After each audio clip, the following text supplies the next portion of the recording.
So guys, urgent.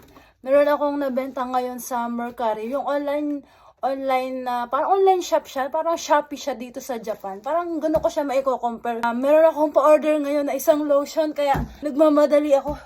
Pinuha ko na tong box na lalagyan ng paninda namin. Iinom muna ako. Yan. Medyo nabigatan ako dito sa box. Kaya pagod na pagod ako. May umorder nito isang strawberry pound cake. So, ito ay Bath and Body. Ito yung mga kalimitang ipinopost namin sa Mercari account namin para mga pamango, lotion. Kasi, kung matagal mang mabili, at least hindi naman sila masisira, di ba? So, ito yung mga kalimitang paninda namin. Sobrang dami pa namin dito kung makikita ninyo. Papakita ko sa inyo, guys. Ayan. Ito pa yung mga paninda namin. More on Bath and Body talaga. Lotion, body mist, at saka body cream. So, ayan. Medyo matagal na to. Hindi siya mabilis mabenta. Kakaunti ang, mga iilan pa lang yung nabenta namin dito. Pero, at least, pag ganito yung items na gusto mong ibenta, hindi ka naman malulugi kasi kung hindi agad mabili. Kasi hindi man siya nasisira tulad ng mga pagkain. So, ayan. So, ang gagawin ko ngayon, guys, ipapackage ko na muna to. Ang gulo-gulo pa ng buhok kasi kakaligo ko pa lang. Hindi na ako nakapagsuklay. Kukuha ako ngayon ng dito yung mga bubble wrap kung meron pa kami. Kaso parang wala na kaming bubble wrap. Kung dito ko na lang siya ilalagay. Alam ko na. Yung na lang stretch film. Ito yung isa namin gamit. Balutan ko muna to. Nito yung stretch film na to. Para hindi siya madumihan, tsaka pag hindi siya maglilik, ganon.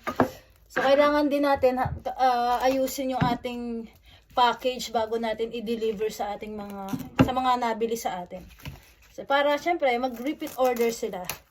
So, iwasan natin yung pag ganitong medyo liquid siya.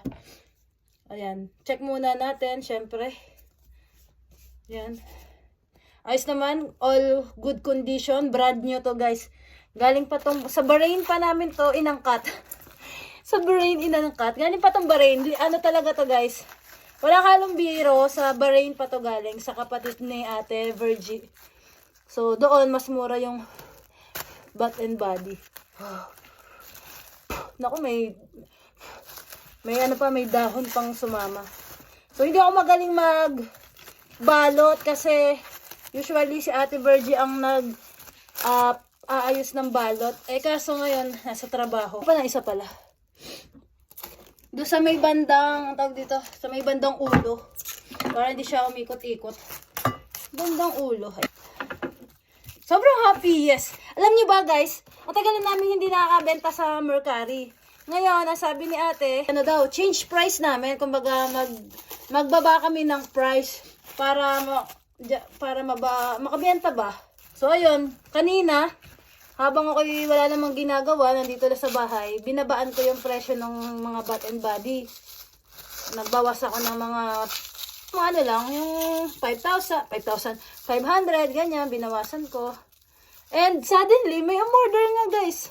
So, effective din minsan yung nagbababa ka ng price. Kasi nga, yung iba, nag-aabang-abang lang kung kailan ka mag-sale, parang ganun. So, ayan guys, pagkatapos kong mabalutan to, yan, lalagyan ko naman siya ng thank you sticker. Itong thank you sticker para matuwa naman si buyer. Dito ko na lang ito ikakapit. Yan, dito sa stretch film. So, pag tinanggal ni customer yung stretch film, so, hindi siya nakakapit sa mismong product. Yan, mamaya ko naaayusin itong mga kalat ko kasi lalabas na ako. So, ganito ko na to dadalhin sa 7-Eleven.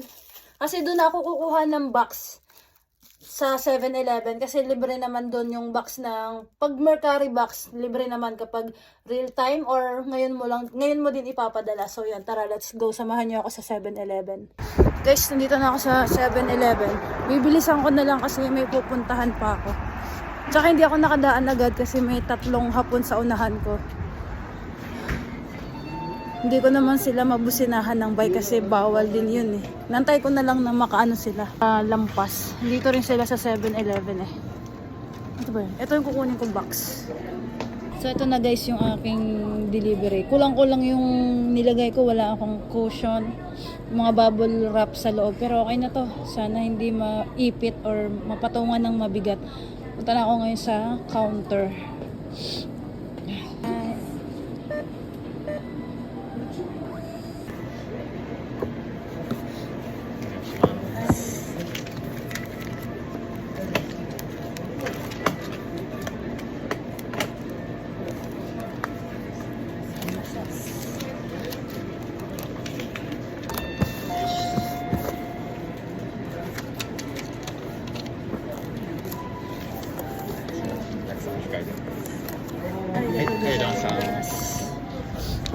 Okay na guys.